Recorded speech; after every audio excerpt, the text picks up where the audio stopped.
बच्चों मैं बात कर रहा हूँ आप लोगों से एक्टिविटी रेशियोज़ के बारे में। तो एक्टिविटी रेशियो जिनको टर्नओवर रेशियोज़ भी कहा जाता है और साथ साथ परफॉर्मेंस रेशियो भी कहा जाता है, ये इनके दूसरे नाम है।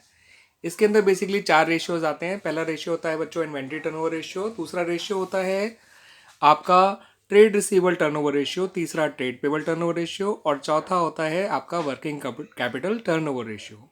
ये सारे रेशियो टाइम्स में एक्सप्रेस किए जाते हैं बच्चों। आइए अब बच्चों बात करते हैं इनके बारे में इंडिविजुअली।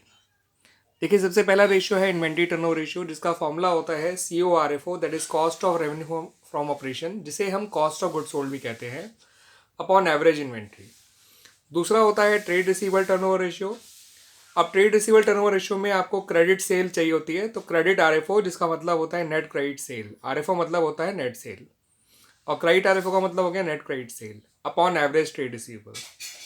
अगर आपको ट्रेड पेबल टर्नओवर रेशियो निकालना है तो उसके केस में आपका ऊपर आ जाएगा नेट क्रेडिट परचेज और नीचे आ जाएगा एवरेज ट्रेड पेबल।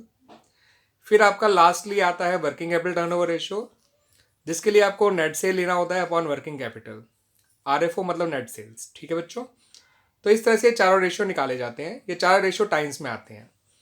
ये टर्नओवर रेशियो जितने हाई रहेंगे उतना अच्छा है बिजनेस के लिए, जितना लो रहेगा उतना ही बिजनेस के लिए अच्छा नहीं है। हाई रहने की वजह से इसका मतलब होता है इनका सर्कुलेशन ज़्यादा है, स्टॉक जल्दी क्लियर हो रहा है, डेटर से पैसा जल्दी मिल रहा है, क्रेडिटर को आप पेमेंट जल्दी कर पा रहे हैं, ठीक है, या टाइमली कर पा रहे हैं, ठीक है। ऐसे ही उसका आपका वर्किंग कैपिटल जो है अच्छी तरह से सर्कुलेट हो रही है, यानी आप कह सकते हैं वर्किंग कैपिटल सही तरह से यूटिलाइज हो रही है। अब कुछ और रिलेटेड फॉर्मूले हैं जो आपको आने चाहिए बच्चों, जैसे कॉस्ट ऑफ गुड सोल्ड, जिसे CORFO भी कहते हैं, निकालने के लिए ये फॉर्मूला आपने क्लास 11 में भी सीखा था बच्चों। इसका फॉर्मूला होता है opening inventory plus net purchase plus direct expenses minus closing inventory. इसी का दूसरा फॉर्मूला होता है बच्चों कि आपका net sales minus gross profit, या RFO माइनस GP, या फिर RFO plus DL। Average inventory निकालने का फॉर्मूला होता है बच्चों opening inventory plus closing inventory upon 2। इस तरह से आपकी एवरेज इन्वेंट्री आ जाती है। अगर आपको क्रेडिट सेल चाहिए तो आपका सेल्स में से कैश सेल हटा दीजिए, क्रेडिट सेल आ जाएगी। अगर कैश सेल की कोई इन्फॉर्मेशन नहीं है तो जो भी आपको सेल दे रखी है उसी को क्रेडिट सेल अज्यूम कर लेते हैं। एवरेज ट्रेड रिसीवेबल निकालने के लिए ओपनिंग ट्रेड रिसीवेबल और क्लोजिंग ट्रेड रिसीवेबल दोनों को ऐड कर दीजिए, अपॉन 2 कर दीजिए। Same for average trade payable, opening trade payable plus closing trade payable upon 2। और एक बात याद रखिएगा बच्चों, ट्रेड पेबल के अंदर क्रेडिटर और बिल पेबल दोनों आते हैं, उसी तरह से ट्रेड रिसीवेबल के अंदर डेटर्स और बिल रिसीवेबल दोनों आते हैं। फिर बात करते हैं बच्चों नेट क्रेडिट परचेज की। तो नेट क्रेडिट परचेज निकालने के लिए परचेज में से परचेज रिटर्न हटा दीजिए और कैश परचेज हटा दीजिए, तो आपकी नेट क्रेडिट परचेज आ जाएगी। ठीक है बच्चों, क्योंकि क्रेडिट परचेज की वजह से ही क्रेडिटर्स हैं और क्रेडिट सेल की वजह से ही डेटर हैं, इसलिए डेटर टर्नओवर रेशियो में या ट्रेड रिसीवेबल टर्नओवर रेशियो में और क्रेडिटर टर्नओवर रेशियो या ट्रेड पेबल टर्नओवर रेशियो में क्रेडिट सेल और क्रेडिट परचेज को तवज्जो दी जाती है, इंपॉर्टेंस दी जाती है। अब बात करते हैं बच्चों कलेक्शन पीरियड की, डेट कलेक्शन पीरियड। तो डेट कलेक्शन पीरियड या एवरेज कलेक्शन पीरियड निकालने के लिए अगर मंथ्स में निकालना है तो 12 upon trade receivable turnover ratio कर दीजिए, डेज में निकालना है तो 365 upon trade receivable turnover ratio कर दीजिए।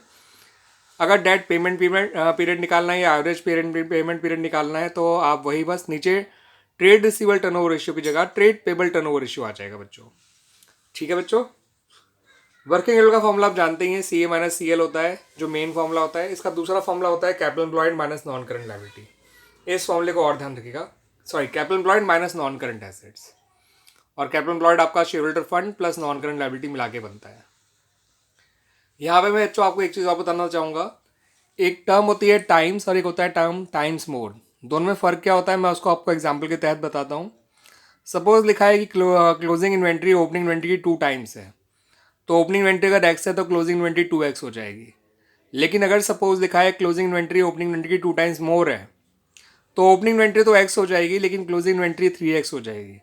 तो जब भी टाइम्स मोर लिखा हो तो अपने आप ही 1x और बढ़ा दीजिए दूसरे वाले में, ठीक है ना, जो भी 2 टाइम्स मोर है उसमें। तो यानी रियल मोर 3 टाइम्स है। अगर मैं कहता हूँ 2.5 टाइम्स मोर, इसका मतलब 3.5 टाइम्स है। अगर मैं बोलता हूँ 3 टाइम्स मोर, इसका मतलब वो 4 टाइम्स है। लेकिन 3 टाइम्स का मतलब 3 टाइम्स ही होता है। ठीक है बच्चों, 2 टाइम्स का मतलब 2 टाइम्स ही होता है।